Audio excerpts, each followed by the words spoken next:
So welcome everybody.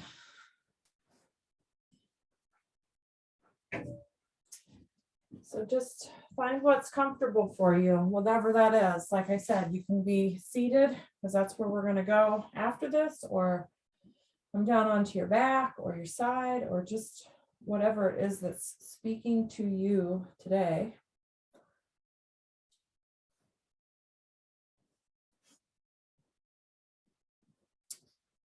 And this evening we are going to set our practice on the intention of aparigraha.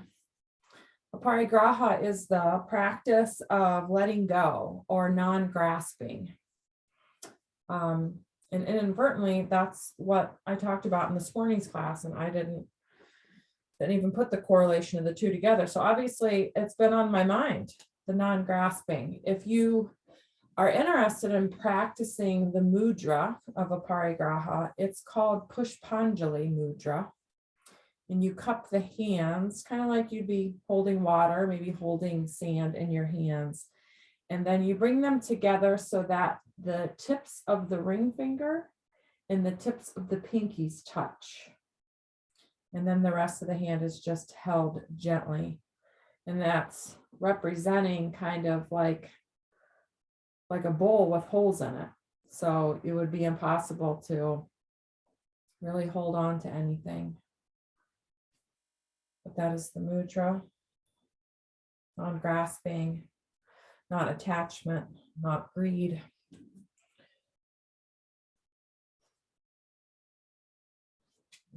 Depending on where you ended up. And if you haven't already, maybe close the eyes. Start to really allow yourself to arrive into the space, into the practice, onto your mat.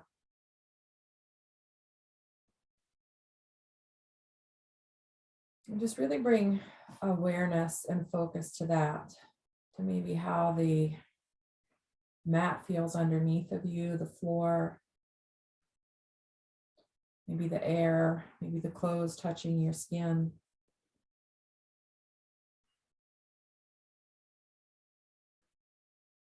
Just drawing all of your focus to the moment, to your body, so that we can let go of the day, trying to release our thoughts.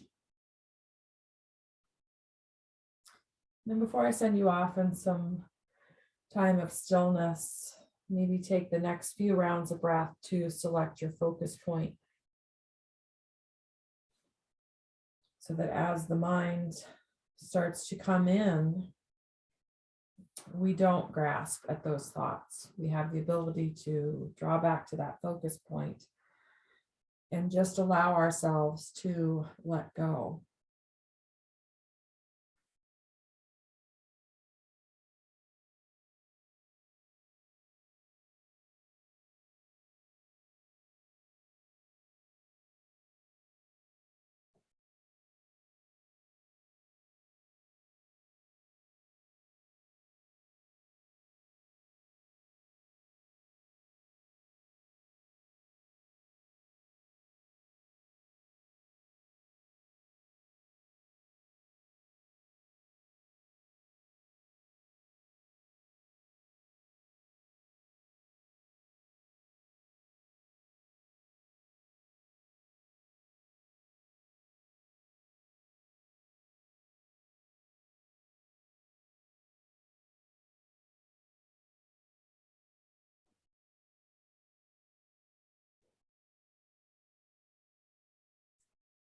Go ahead and take the next few moments to cycle for you a few more deep, slow rounds of breath.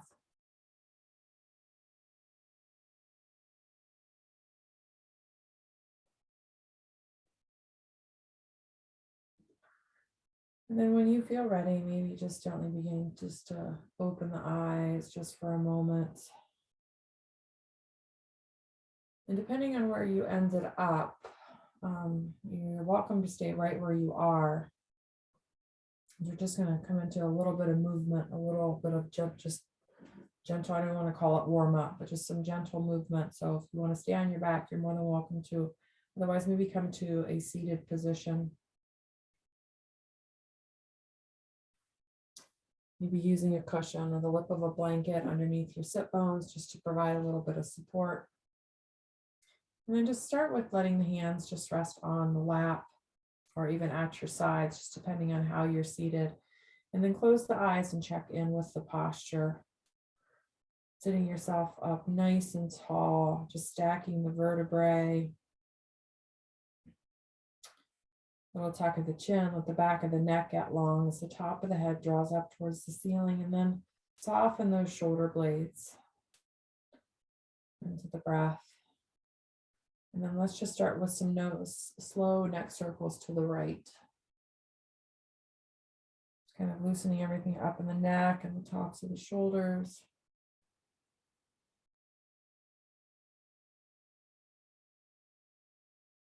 Just moving at a pace that suits you, just so you can bring some awareness into that area of your body, maybe noticing any tension or stagnation or kind of buildup of anything unnecessary. And then eventually pause. It really doesn't matter where, and then just make sure that you head in the opposite direction.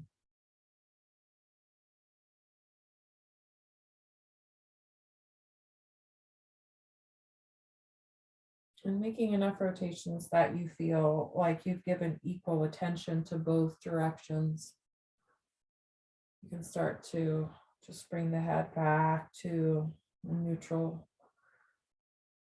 position, and then pull the shoulders up towards the ears, and then pull as you slide the shoulder blades down the back, pull the shoulder blades together. So you're really expanding across the chest. Draw the shoulder blades up. And then opening.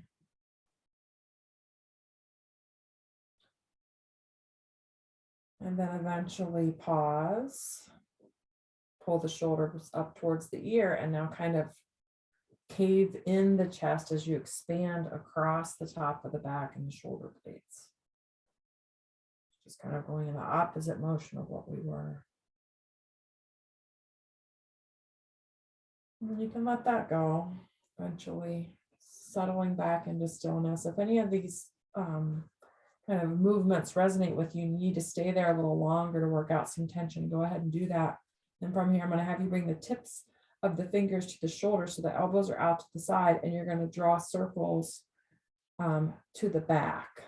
So it would be counterclockwise. And you can make your circles big, or you can make them little.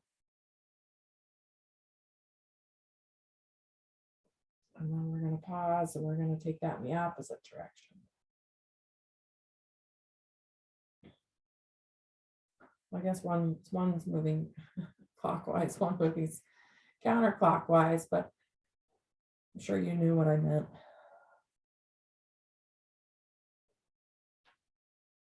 And then eventually settle into stillness. I'm gonna let that go. Check back in with that posture. Make sure you're still sitting yourself up nice and tall. And then let's just bring the hands up and let's work into the wrists a little bit. Maybe even move the fingers.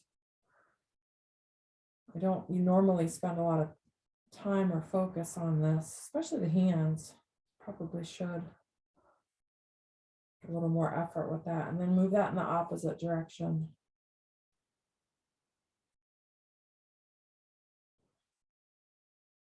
And then let's go ahead and let that go.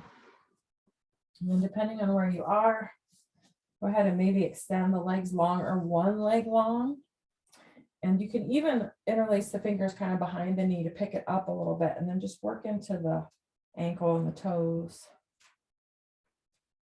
Taking a few rotations in one direction and then a few in the other. The cracking or popping that comes up is just your synovial fluid. So that means that those joints are getting some attention. And then from there, just come into the knee and kind of straighten and bend and straighten the leg.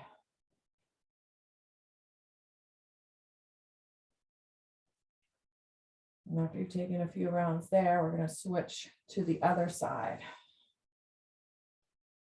So start with the ankle and the toes, pointing, flexing, making circles. And then bending and straightening the leg into the knee.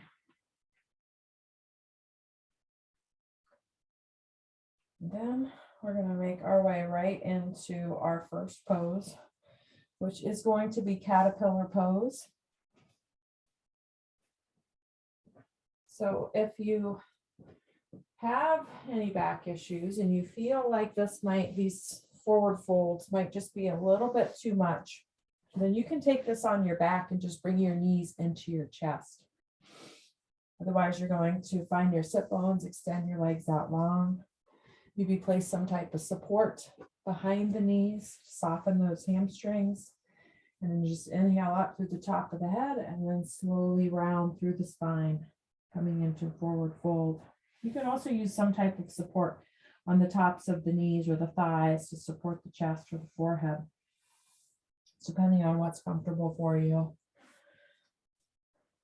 And then settle back into the breath and take a moment to scan and just try to relax. When you scan, just again, notice any areas that if there's tightness in the muscle that you can relax a little bit. Inevitably, there's always a little something that comes up.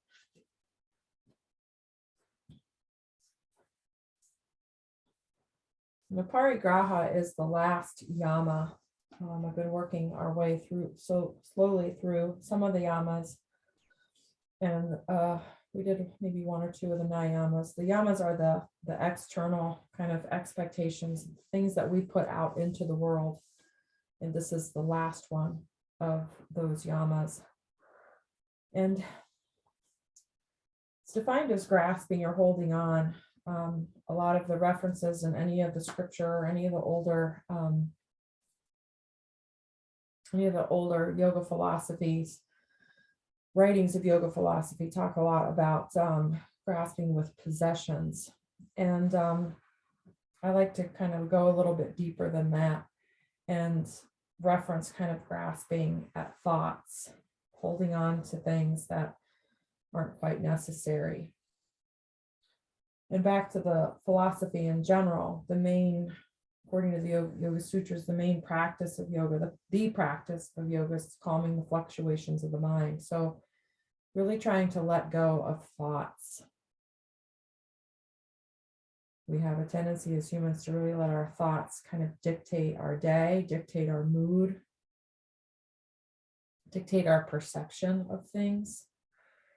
And to try to encourage the letting go of that and just trying to be open more to receive things as they are, not how we think that they should be.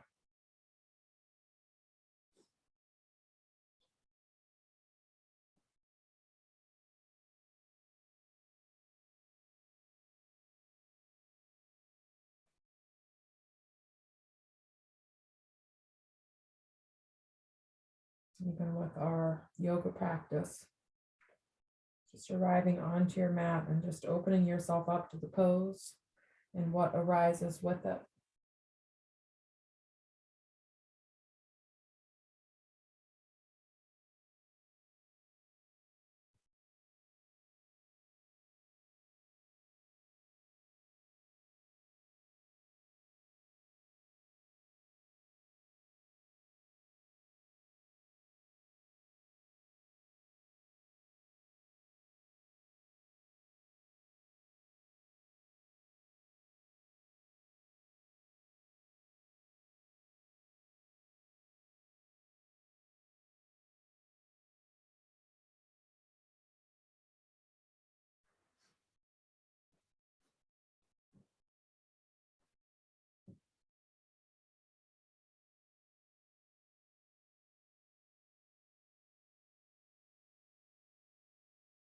Starting to draw your attention back to the space or the pose that your body is in now. Taking a breath there, recognizing that. And then slowly beginning to transition. Bringing the shoulders back up over top of the hips. And when the hip gets to upright, maybe pause just for a moment. Just enough to kind of acclimate. And then we're going to take a few moments in butterfly pose. You're going to bring the soles of the feet together and let the knees float open to the side. Again, if you're on your back, you're going to stay right where you are and just take bound angle pose. You can bring the soles of the feet together, let the knees open. If you're in seated, come back and always check in with that posture. Make sure you're lifting up and out of that low back first, and then slowly round into the pose. Softening, same thing, scanning. Just seeing where you're holding on and where you can relax and let go.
Deepening the breath, drawing the awareness back. And then slowly starting to find movement. Bring the shoulders back up over the hips, top of the head towards the ceiling. Maybe pull the shoulder blades together just a little bit, open the chest. Pausing for a moment. And then we are just going to transition ourselves around and come into a tabletop.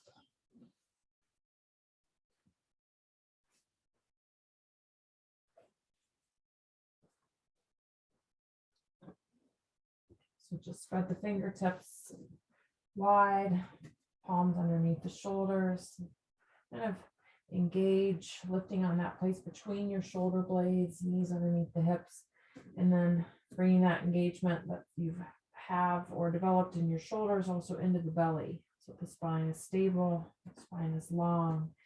And then let's just come through a few rounds of cat-cow.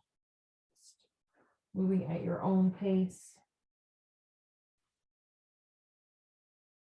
This is what you did in the warm up with the neck and the shoulders and the ankles and the feet. Just recognizing the movement, how it feels. Any potential areas of stress or tightness.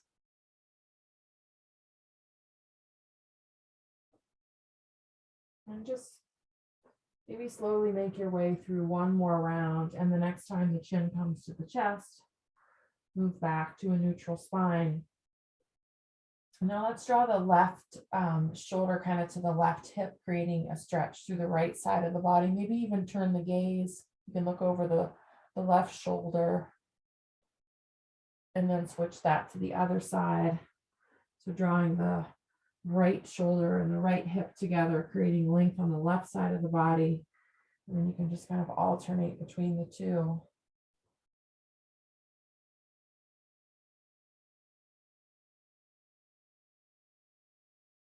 And then just start to come back to neutral. We're going to make our way into puppy pose. You're going to keep the hips right over top of the knees, and you're going to walk the fingertips towards the top of the mat. Then you can start to open the chest down towards the mat. So a nice long stretch underneath the arms, through the spine, maybe even bringing the ears down to the biceps. Just kind of depends on your range of motion. If you need a little bit of support, you can grab a blanket. You can place it underneath the forehead to rest the forehead on. You're not going to be here too long, but the focus of the stretch is, as I mentioned, underneath the arms and through the back.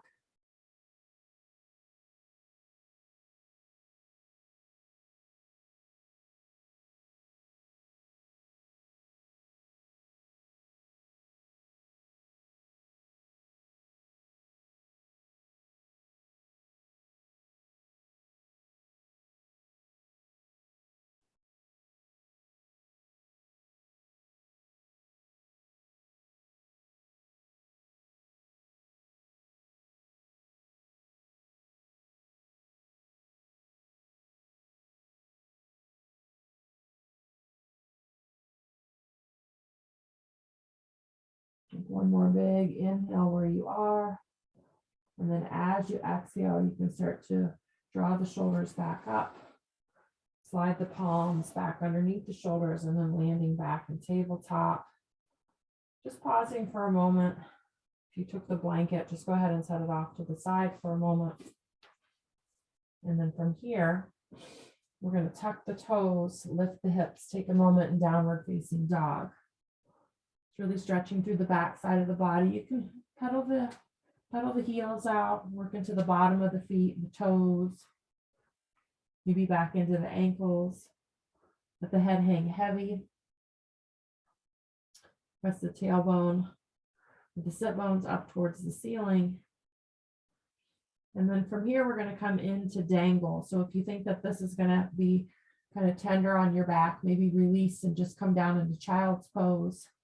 Otherwise, start to walk the feet towards the hands, coming into your forward fold. I'm going to be here for about a minute. Really bring a little bit of engagement into the legs and maybe a little bend in the knee. The head's going to hang heavy towards the mat. You can leave the fingertips on the mat for a little bit of support, or you can hold on to either elbow. It's really up to you.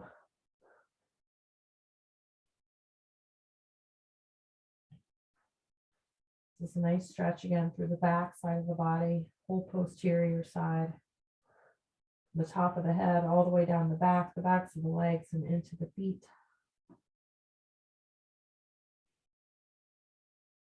Also a nice, just a little inversion.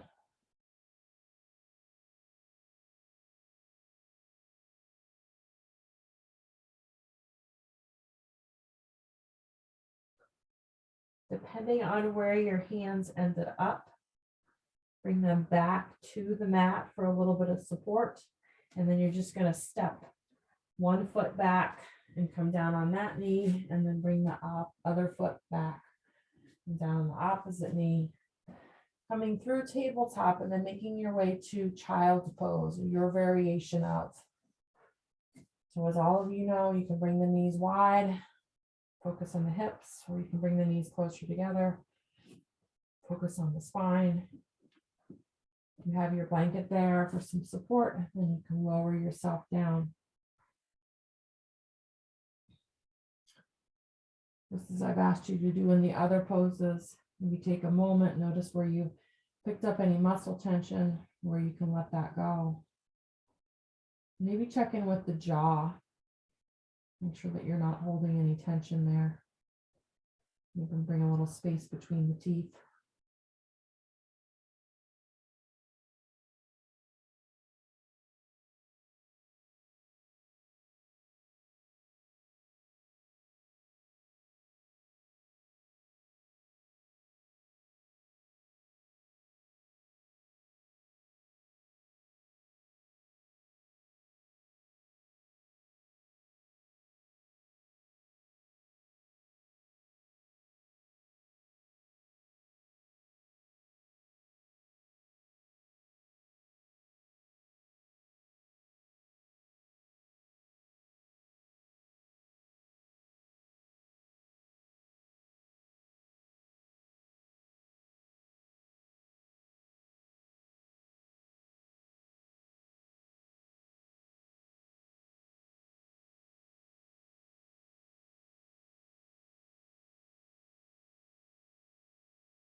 You can stay right in this variation of child's pose if you wish, but if you want to come into, add a little side stretch to it, you start to activate the arms, reach the fingertips towards the top of the mat, and then let's walk those fingertips over to the right side, bringing a little side stretch down through the left side of the body from the left pinky finger all the way down into that left hip.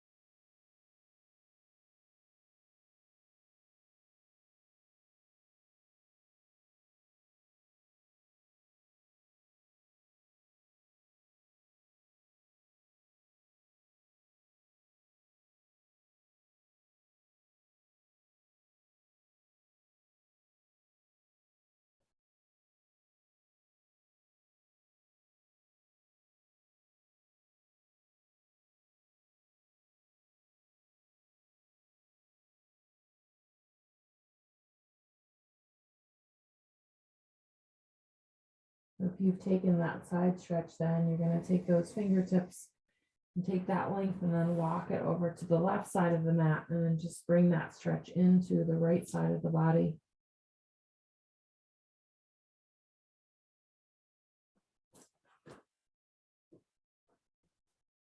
I was at the chiropractor today and I was actually talking to him about all of my favorite things like joints and fascia and all those things. And we were talking about yoga, and he said that in his opinion, in his anatomy opinion, he recommended weightlifting, lifting weights of any fashion, any type of resistance training, and yoga.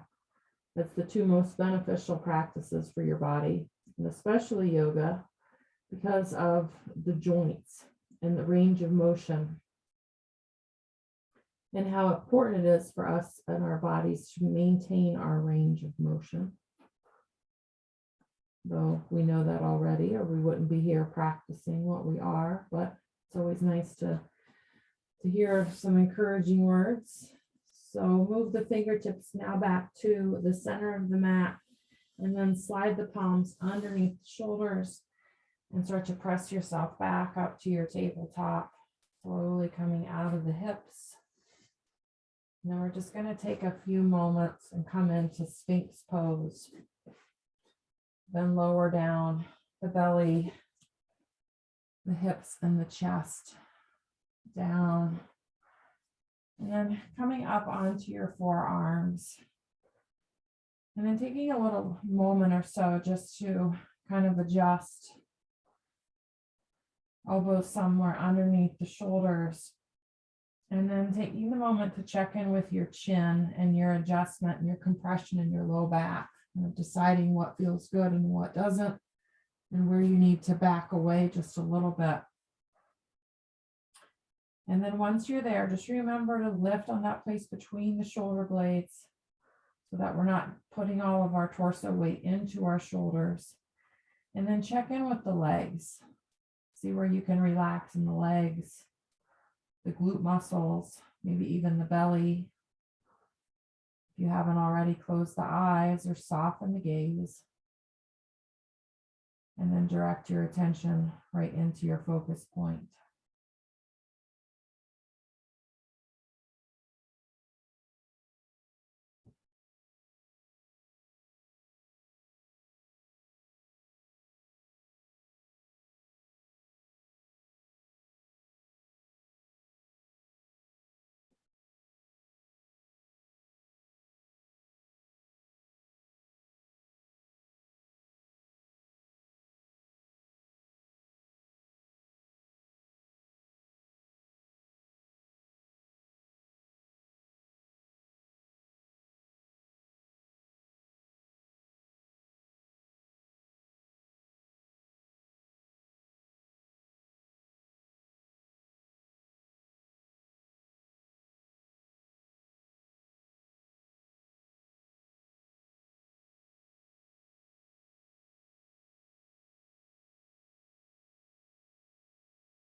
One more nice big round of breath where you are, with the chest elevated and the lungs open.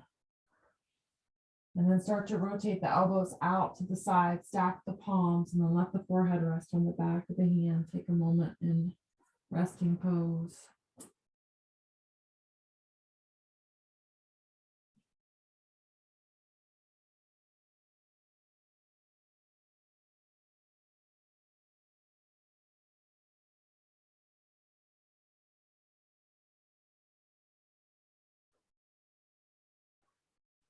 We're going to begin to transition. You can start to bring the elbows in towards the rib cage, bring the palms underneath the shoulders, and start to press yourself up to your tabletop. You have an option here as I talk about where we're going next to come through a few rounds of cat-cow, or if you want to come back into downward facing dog, you can. We're getting ready to make our way into swan or pigeon pose. You're going to be holding each side for about 2.5 minutes. So if you know that that's just a little bit strong for you, or it's just not something that works well with your knees, I'm going to have you slowly start to flip yourself around and come onto your back. And you're just going to take figure 4. If you're going to take the traditional variation of swan or pigeon from your tabletop, you're going to start on the right side. So bring the right knee up towards the right wrist, angle the toes of the right leg over to the left side of the mat. And then take a moment to just start to open the hips and pause for just a moment there, as the body kind of acclimates to that. And then peek behind you and make sure that your leg is long behind you and that your heel is up. If you notice that there's a lot of space between that right hip and the mat, maybe tuck one of your blankets in there for a little bit of support. And then you can come down onto your forearms or onto your chest, or if you have a bolster or support there, you can use that there. If you're on your back, taking figure 4, if you haven't gotten there already, you're going to cross the right ankle onto the left knee, and then you can just stay here. This is one variation of the pose, or you can pick the figure 4 up and take the bind interlacing behind the leg. It's up to you.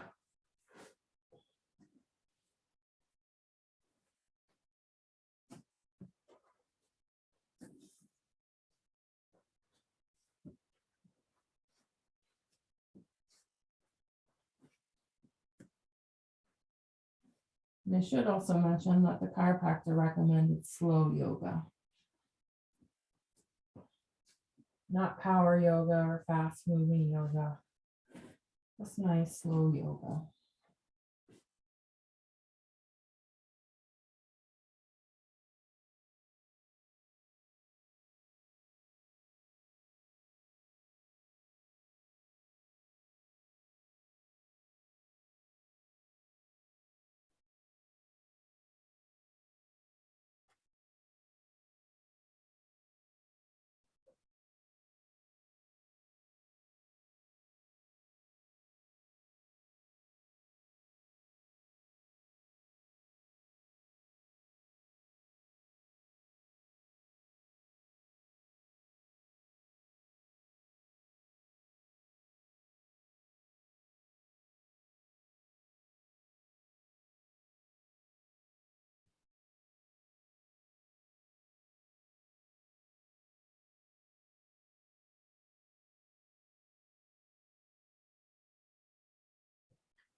If you drifted away, starting to draw the attention back. If you're on your back, I'm going to ask you to stay where you are for another moment. If you're in traditional swan or pigeon pose, you're going to start to find a little movement. Place the palms on the mat, and then slowly press the chest away. Pausing for just a moment when you get to upright, and then you're going to shift yourself forward enough that you can kind of move that right leg and bring yourself back into tabletop. And then if you're on your back, you can go ahead and start to release the bind. And then option here for everybody to just kind of find their own movement. So if you're on your back, you might want to straighten the legs, take a full body stretch. If you're in tabletop, you can extend the right leg back with the toes tucked and the heel up. if you wish, or maybe come back into downward facing dog, and you can even roll out that right ankle a little if you wish. You can even roll out your ankle, I'm sorry, not your ankle, your hip. Sorry about that. Or you can also roll out your hip right from tabletop. And just make some circles with the knee up off the mat. And then eventually land back in your neutral space, in your tabletop. And then taking traditional swan or pigeon, you're going to bring now the left knee up towards the left wrist, toes over to the side, and then start to open the hips. Remembering to check in with that back leg. Make sure that the heel is up. And then you can start to bring the chest down towards the mat. If you're on your back, you're now going to cross the left ankle onto the right knee. And then just as you did on the other side, you can just stay there with the ankle on the knee, letting the quads relax and the hips open, or you can pick the figure 4 up and take the bind on this side. It's up to you.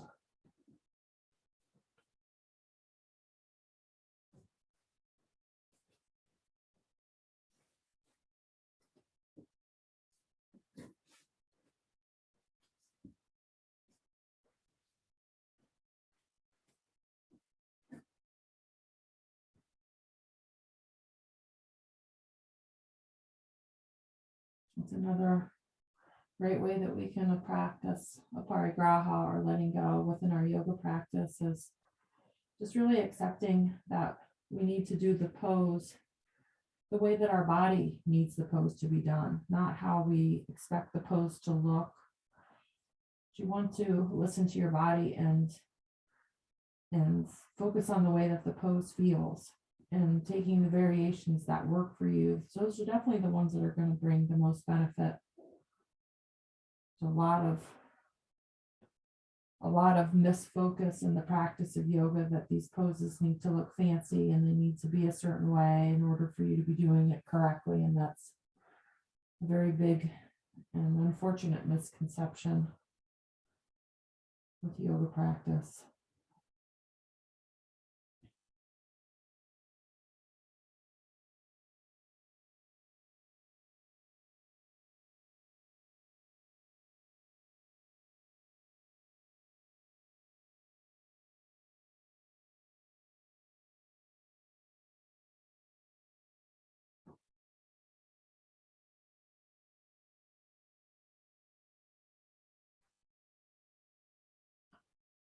Just bringing the awareness first back to the pose. If you're on your back, I'm going to ask you to go ahead and continue to stay right where you are for a moment. If you're in the traditional variation, you're going to again slide the palms underneath the shoulders and start to press the torso away from the chest. Always taking that pause when the head comes upright, and then slowly beginning to transition out. Same thing, a little bit of free movement. If you're on your back, you've taken the bind, go ahead and release that. You can uncross the ankles, you can hug the knees into the chest. Same thing, full body stretch. Just whatever movement you found before, find the same movement on this side. So always looking for that balance, that homeostasis on one side to the other. And then when you feel ready, after you've taken your movement, we're all going to meet on our backs. So once you get there, if you weren't there already, I like you to move around a little bit, adjust yourself, acclimate yourself, check in with the pelvis, relax the low back, let those shoulders soften, and then tuck the chin a little so the back of the neck is long. And then let's all start by drawing the knees into the chest. And then maybe rock side to side. A little bit of compression in the legs with the hands, but not too much.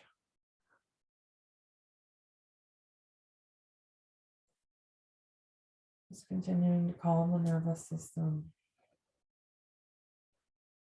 And then taking that momentum away, and release the feet back to the mat. Extend the arms out to the side. Palms facing up or palms facing down. It's really up to you. And then we're just going to come into a soft spinal twist. So just shift the hips slightly to the left and then let the knees fall over to the right. If you need to soften that at all, you can take a blanket, place it between the knees or between the outside of that right knee and the floor. And then once you get the legs situated, check back in with the shoulders and make sure that the shoulders are relaxed into the mat.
Coming back to the breath, taking a nice big full inhale here. And then as we exhale, let's slowly start to bring the knees back up towards the ceiling. And when the soles of the feet land, just use your feet then pressing into the feet and pressing the feet into the mat. Adjust the hips and bring them back to neutral. Back into your midline. And let's draw the knees into the chest, just enough that we can transition and then bring the feet or the toes up towards the ceiling, coming into a little simulation of legs up a wall. You can bring the hands to the backs of the thighs for a little bit of support, but just be mindful of any tension that might develop in the shoulders. And if it gets to be a little too much, you can put a little bend in the knees. You could soften that a little bit.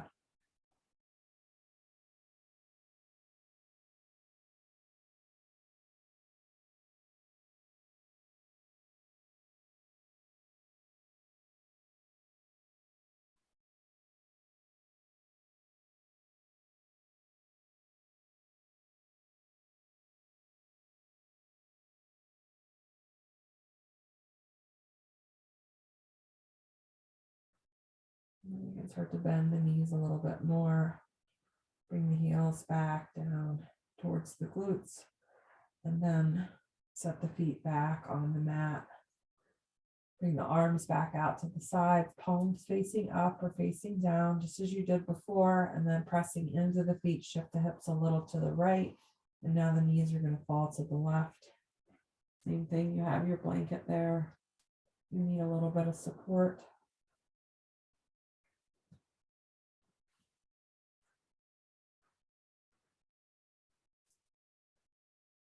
And then before you just relax into this completely, check in with those shoulder blades.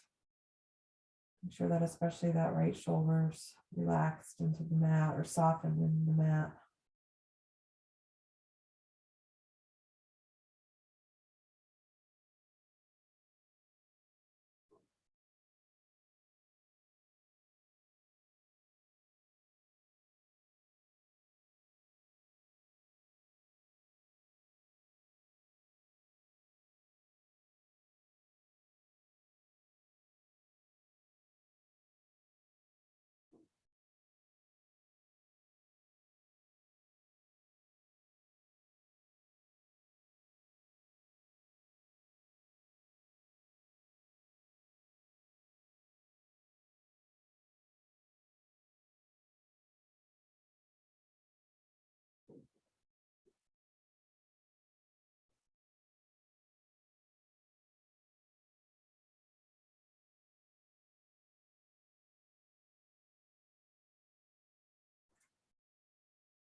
Beginning to draw your attention back.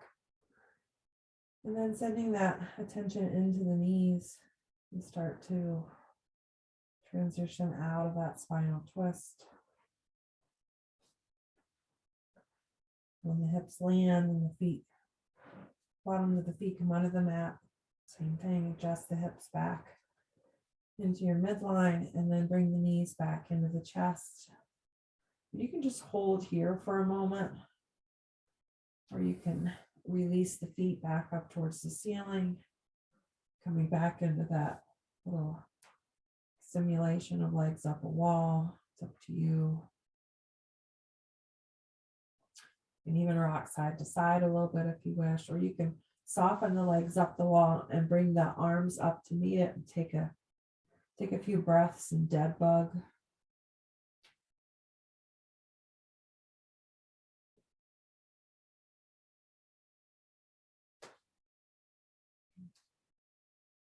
And whatever variation or pose you ended up in, you just take one more breath there. And then start to bring the feet back to the mat. Extend the legs out long. Point the toes, draw the arms up overhead. Take a nice full body stretch. And then we're going to bring the arms down by the sides and then open them up. Extend the heels all the way off of the mat, and let's take a moment in Pinnacle Pose. Just opening everything up.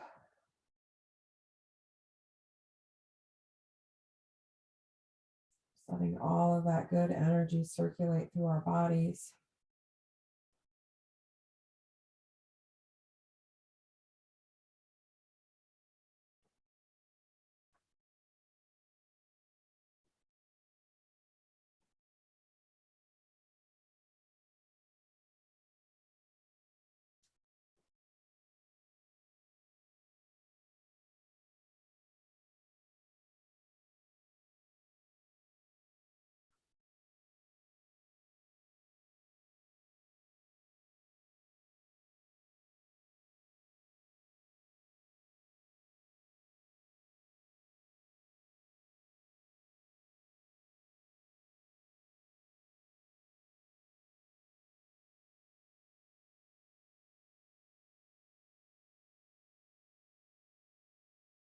And as you take your next few breath cycles here in this Pinnacle Pose, start to give a little bit of thought to how you would like to close your practice, close your class. Maybe that's back onto the belly, into resting pose. Maybe it's staying right in Pinnacle Pose, right where you are. Or maybe it's coming into traditional corpse pose. Whatever decision that you made, you can go ahead and start to take your body there.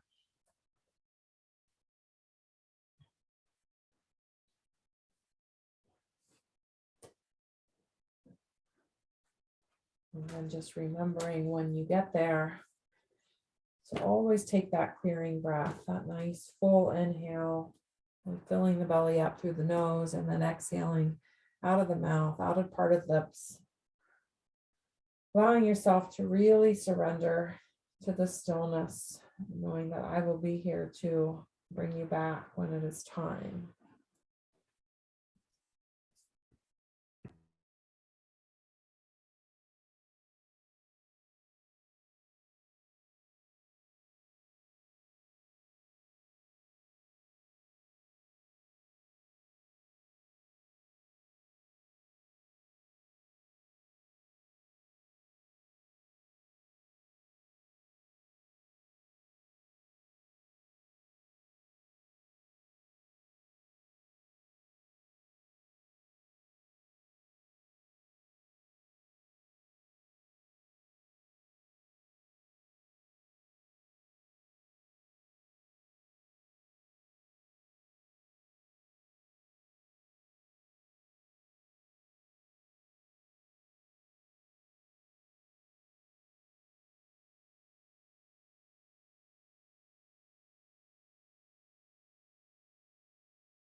Softly deepening the breath, drawing your awareness back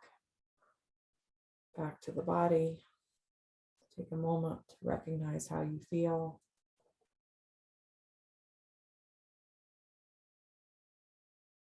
And then maybe giving a thought to parigraha, to letting go. When we hold on to things, when we're grasping at that, anything, whatever it might be, and especially with our thoughts, then not only are we wasting time, are we holding on to things that are maybe unnecessary, but within that, we're also stealing from ourselves, which is another one of the yamas. So just maybe next time you find yourself kind of in the whirlwind of thought, and just try to practice letting go, coming back to your breath, using your focus point that you do in your practice. And then just take a moment for gratitude. Gratitude for your mat, gratitude for your practice, for the space, gratitude for yourself. I honor the love, the light, the truth, and the beauty within each of you because it is also within me. I hope you have a wonderful evening. Namaste.